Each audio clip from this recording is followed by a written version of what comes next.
this is the sample data that was provided for the assignment, and investigated St. Venant's principle, and states that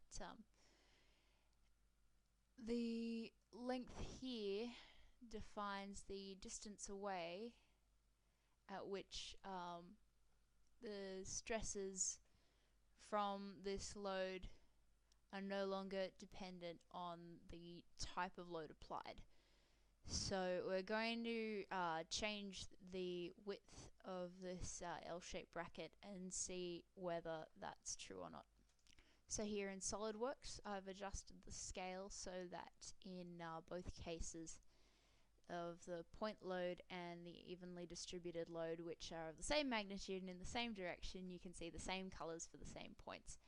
The maximum load in the point loading case is at this point at the end, because that load is of a fairly high magnitude, so the maximum stresses are also going to be at that point. But it's important to note that at this location here, it is the same if we probe it. Hang on, here's the probing tool. If we probe this point here, it shows us that that's 127 meganewtons per meter squared.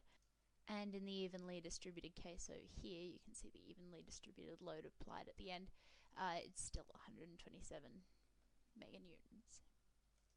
Now the sample data provided included a nice graph of the two, but just to verify that, we'll make our own graph of the stresses along this edge. Hang on a second and I will set up that graph. So we'll just probe this edge, and on selected entities, probe this edge, update, and show the plot of that is here. Beautiful. We'll bring that back in a second, and then we'll probe this edge on the point loaded case and show that one as a plot as well. So we can bring this guy over here and compare the pair. Beautiful, they're about the same, and the point where we're finding that they're the same is at about, if we do the math,